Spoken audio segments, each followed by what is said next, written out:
Hey ladies, I'm back. It's Saturday. Welcome to Saturdays with Cindy. And if you've been around a while, it's so fun you keep coming back and we get to hang out like this.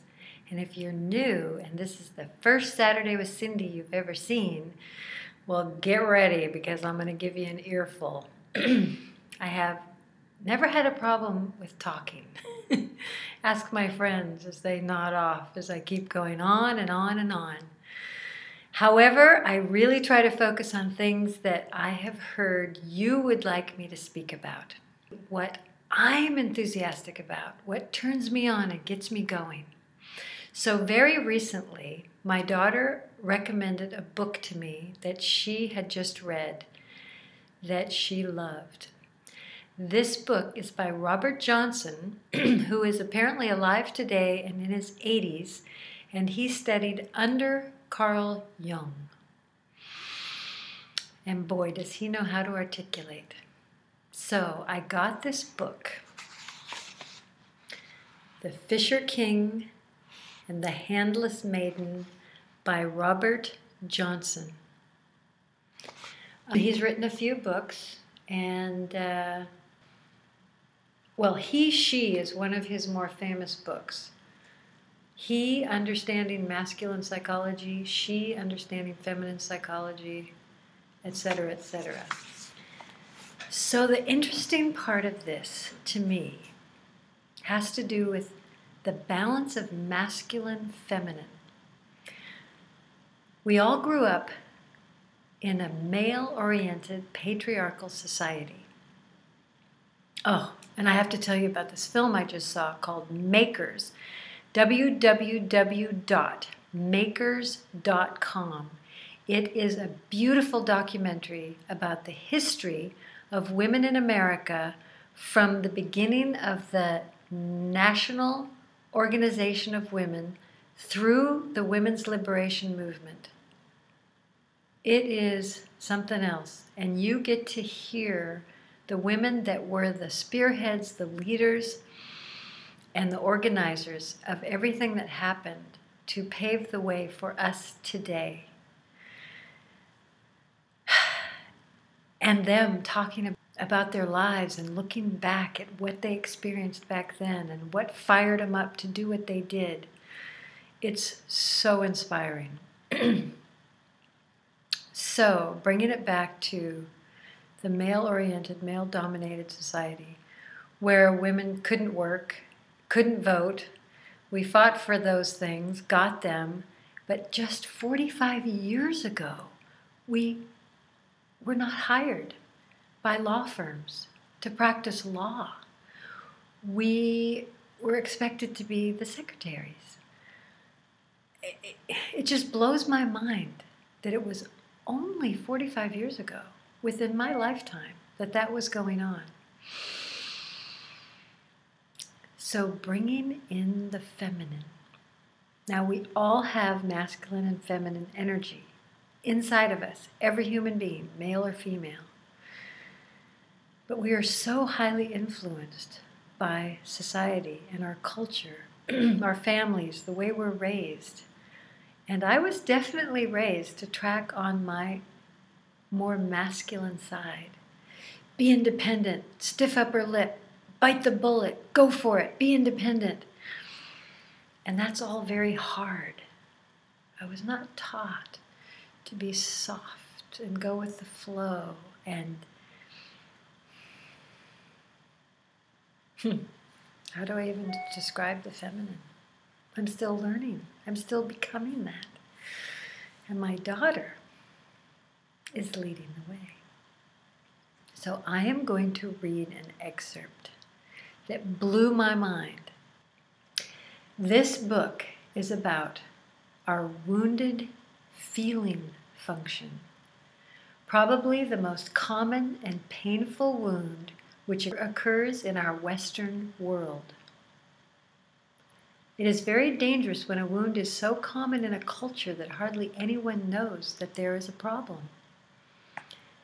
There is general discontent with our way of life, but almost no one knows specifically where to look for its origin. Thinking is that cool faculty which brings clarity and objectivity, but provides no valuing. Sensation describes the physical world, but provides no valuing.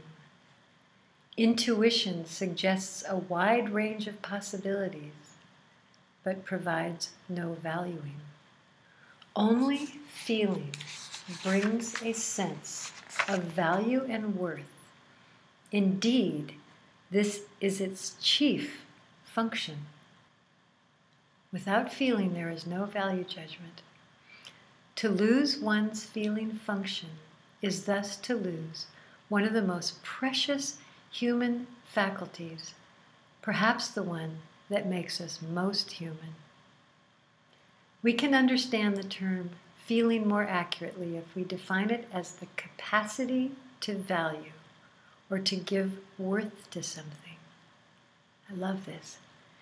People who have a finely differentiated feeling function bring grace and good feeling with them. One feels valuable in their presence. That is so delicious. The feeling function is a casualty of our modern way of life. To search out the loss or woundedness of this most valuable faculty is the task of this book.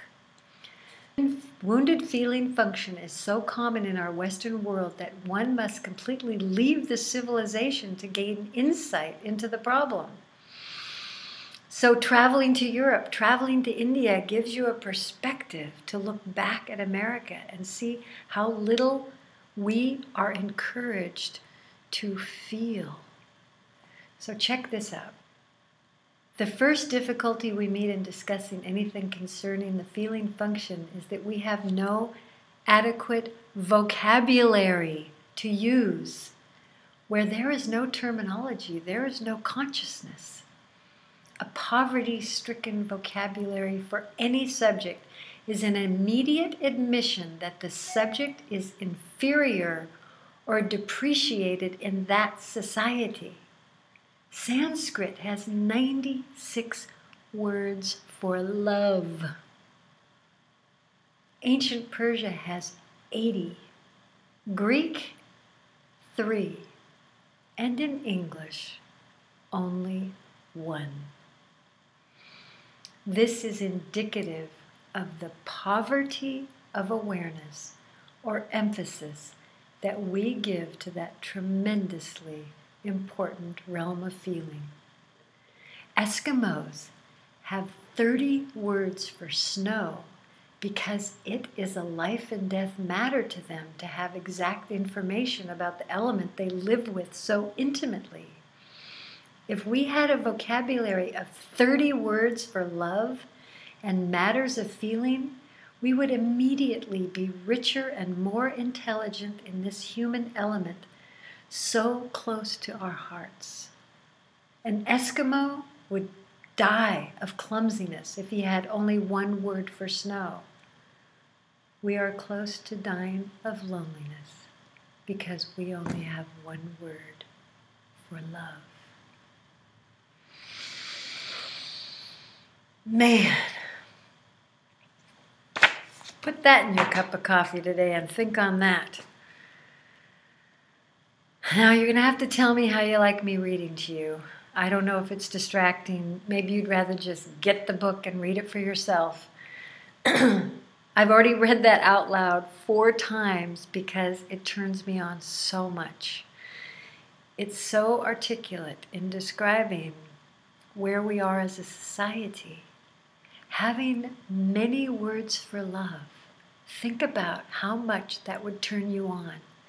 The love you have for a child, and another word for the love you have for a sibling, or for a parent, or for the sunset, or for yourself.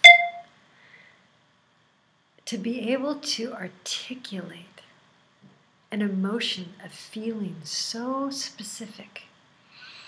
So we all grew up in a society that is poverty-stricken. in the area of sharing our feelings with other human beings. And that's the feminine. That is the feminine. That's what we hunger for. That's what we want. That's what we need. That's part of being human, balanced. Can't wait to hear what you have to say about that. So I'm done for today, but I'll be back next Saturday.